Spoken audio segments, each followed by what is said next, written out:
Kuryama no kubyuka ni imbabazi z'Uwiteka bene data, igitondo cyiza kandi cy'umugisha cyangwa se igicamunsi cyiza bivanye n'aho buri wese aherereye ku migabane itandukanye y'isi. Mwese mwemeye gufatanya natwe gusangira ifunguro ry'umunsi kandi rya buri gitondo. Insanganyamatsiko ya none kuwa 31 z'ukwezi kwa Mutarama mu 2025 kuwa gatanu iragira iti ntukarakare by'iteka. Mbere yuko dusoma ijambo ry'Imana, reka turimbane indirimbo ya 41 mu ndirimbo zo gushimisha igira iti nasezeranyije guhora gukurikira.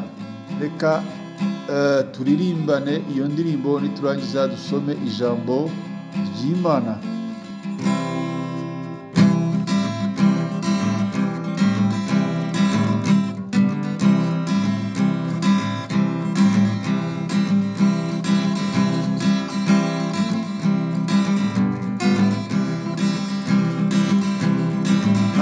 Nasezeranyije guhora gukurikira Yesu iminsi yose umubera bwiza wanjye. Singiti intambara mbi zose umpagarikiye, sinashobora kuzimira mpora muyoboka. Singiti intambara mbi zose umpagarikiye, sinashobora kuzimira mpora muyoboka. Ndashaka yuko ibanira ingeragezwa isi kuva mu nzira y'inda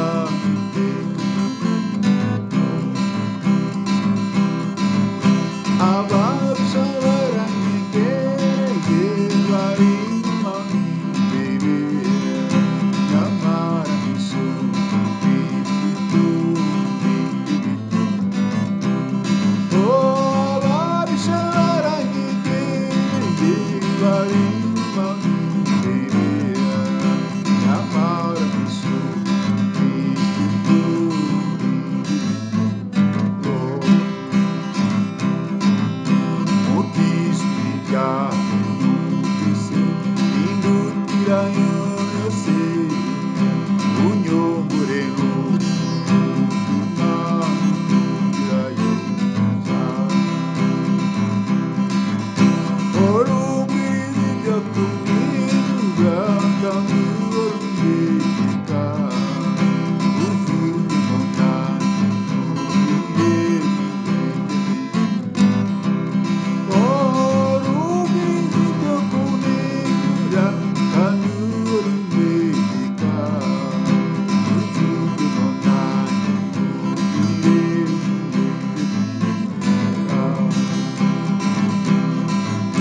Mukiza wasezera abamukurikira, yukuza abagenzi mw'ijuru bahorane. Kandi nanjye nasezeranyije guhora ngukorera, umfashe ubwira mbere databuja. Kandi nanjye nasezeranyije guhora ngukorera, umfashe ubwira mbere databuja. Kandi umpe kugera ikirenge mu cyawe muyoboya, imbaraga zawe zombi zongera unyobore iyo nzira yawe iriho muri isi, azuzanya ijuru wanjye. Oh, unyobore iyo nzira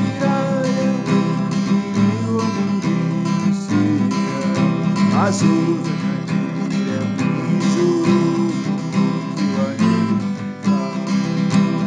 ayi ujugu yuzira we niwo mwizira asuze nyakire mu ijuru umukunzi wanjye. Haleluya, haleluya. Iburirimbyi aravuga ngo kandi ume kugera ikirenge mu cyawe muyobora, imbaraga zawe zonyine nizo njya niringira. Jya unyobora iyo nzira yawe nk'iyo muri iyi si, maze uzanyakire mu ijuru mukunzi wankijije. Haleluya. Reka dusome ijambo ry'Imana bene data. Urwandiko Pawulo yandikiye Abefeso ibice ni 4:26 tugeze kuri 27. Haravuga ngo ijambo ryose riteye isoni ntirigaturuke mu kanwa kanyu, ahubwo uko duhere kuri 26 turavuga ngo nimurakara ntimugakore icyaha, izuba ntirikarenge mukirakaye, kandi ntimubererekere Satani. Nimurakara ntimugakore icyaha, izuba ntirikarenge mukirakaye, kandi ntimubererekere Satani. Reka nkubwire mwene data, muri kamere y'umuntu urakara ni ibisanzwe, ibidasanzwe ni ukutarakara. Uburakari bwose si bubi. Hari uburakari buganisha ku ifuhe ryo kwanga ibibi, kwanga ibyaha, kubuza ibyaha.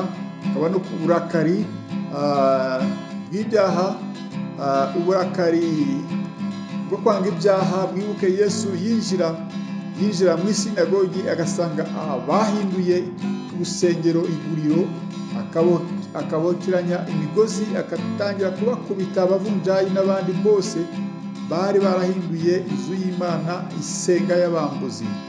Hakaba rero aho umuntu agira uburakari buganisha ku byaha, aho umuntu urugero aguhemukira ukamurakarira kuva ku munsi wa mbere kugeza mu mwaka urangiye cyangwa se iteka ryose. Hano ijambo ry'Imana riragira riti nimurakara ntimugakore icyaha, izuba ntirikarenge mukirakaye, kandi ntimukaberekere Satani. Iteka Satani abashaka iteka Satani abashaka icyuho kugira ngo abone aho yinjirira, abone uko atanya abari inshuti, atanya umugore n'umugabo, bakarakazanya, buri wese agafunga inguni ntihagire ucira undi bugufi ngo amusabe imbabazi, bikarangira ako gapingane kabyaye divorce, ubutane, amakimbirane akabyara ubutane, kubera ko banze kubabarirana, batwaranye mu mutwe imyaka n'imyaka. Umuturanyi yaguhemukira ukamurakarira imyaka n'imyakura, mwahura ntunashake no kumusuhuza. Ibuka ko dufite n'inshingano yo kubabarira abantu batugiriye nabi. Ijuru tujyamo si ry'abantu baryizika. Nimba ugiranye ikibazo n'umuntu, wibigira intambara byoroshye, kandi wige kubabarira, kuko ari byo bizagufasha mu kwinjira ubwami bw'Imana, koroherana mu rugo, mu kazi, mu murimo w'Imana n'ahandi. Mu gihe habayeho gukosana, babarira, wirakara, bidashira, bitarangira ngo uvuge ko ariyo kamere y'iwanyu ariko mwabaye oya, ahubwo iwanyu ibuka ko uwavuyeyo urakizwa, uwo mwana w'Imana. Mwene data, ndagira ngo wibuke ko wabaye ishyanga ryera, kandi kugomba gutandukanya na kamere yo kurakara, guhora wibutsa ibyatambutse, inzika, ukagarura ibyahise n'ibyo wababariye, ibyo ngibyo si byiza. Imana ntabwo ibishaka. Niba ubabariye, babarira, kandi ugomba kumenya ko niba urakaye, izuba ntirigomba kurenga utari wababarira. Tekereza impanda ivuze utari wababarira, mbese wagana hehe muri iryo joro? Ukugiranye n'umuntu ikibazo, babarira, nubwo atagusaba imbabazi, mubabarire, mwirakara byiteka. Ijambo ry'Imana ridufashe kandi tugirire neza, mu izina rya Yesu Kristo, amen. Data, utubabarire kamere tugira, uburakari duhorana, ntitubabarirane.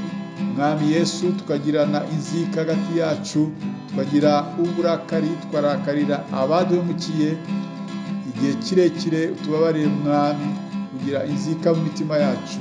Urakoze, urakarama, bana natwe muri byose, ni mu izina ryawe ryera Yesu Kristo umucunguzi wacu dusenze, amen. Mwari kumwe na mwene so muri Yesu Kristo uko bisanzwe, Bishop Apollinaire Gakombe, umva mukuru w'itorero The Evangelical Covenant Church of Rwanda ICCR. Imana y'amahoro imeze kubana namwe mwese bene data, mbifurije umunsi mwiza n'akazi keza. Shalom shalom, ndabakunda, amen.